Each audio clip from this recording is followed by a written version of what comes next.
اليوم العالمي السنوي للصحة والسلامة في مكان العمل 28 إبريل أو نيسان، اليوم الذي تحتفل به منظمة العمل الدولية منذ 2003.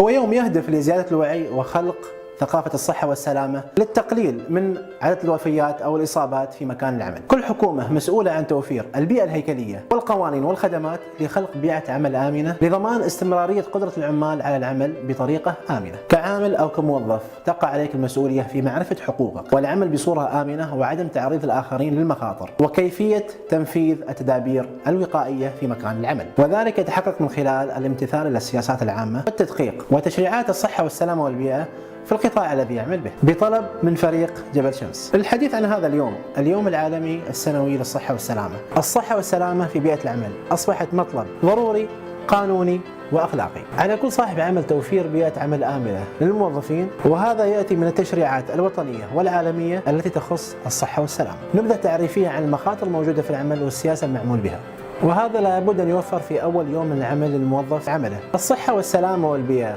إن كانت دائرة أو قسم أو موظفين، الدور الأول والأخير لهم التوجيه والإرشاد والدعم. الإرشاد بالتطبيق والالتزام بكل ما يخص أنظمة سلامة الموظفين في موقع العمل، ليس كما نراه في بعض المؤسسات، وإنما مرشدين وظيفتهم الدعم والإرشاد والتوجيه. علشان كذا لابد من تغيير مسمى ضابط إلى مرشد، وهذا النظام معمول به عالميا. مخاطر كثيرة في بيئة أي عمل. كموظف ماذا يتوجب عليه وما هي واجباته؟ وهي العمل بسياسة الصحة والسلامة في المؤسسة. 3 مفاتيح في الصحة والسلامة، جميع العاملين في المجال نفسه يؤمنون بمبادئها وأنا منهم. نبدأها أن جميع الحوادث ممكن تجنبها، مكتوب ما منه هروب، لكن إذا وضعت قوانين للحد عن الحوادث، إذا تم تطبيقها تأكد أن احنا راح نتجنب معظم الحوادث. معظم الأماكن اللي عملت بها هناك طرفة دائما تقال عن الموظفين الصحة والسلامة، اللي يقال انه موظفين السيفتي عشان يتعبونا، هذا شغلهم ليش احنا نسويه؟ السلامه مسؤوليه الجميع وانت على راس. كل الناس عندهم طموح انهم في يوم من الايام يكونوا مدراء او رؤساء تنفيذيين او حتى رؤساء مجلس. وهذا ياخذنا المفتاح الاخير، وهو ان تكون مثال لكل من هم حولك، وهو بتطبيق النظام بنفسه قبل ان تمليه على غيره. من اهم الاساسيات التي يجب على الموظفين التدرب عليها معرفه كيفيه تقييم المخاطر.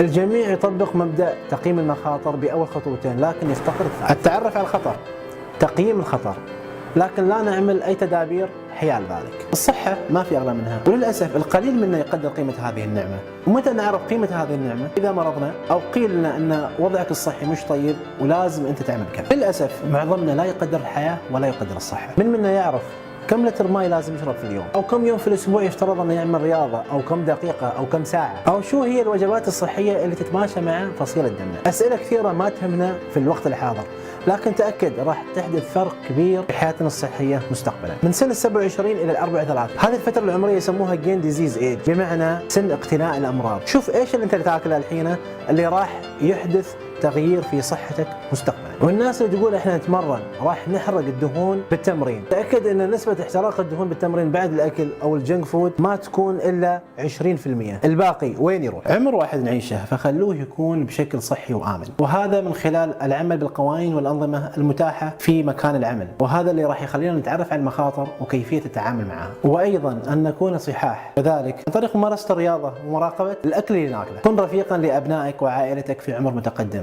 ولا تكن عالة عليهم بمرضك. فريق جبل شمس الله يقويكم وموفقين، والسلام عليكم ورحمة الله.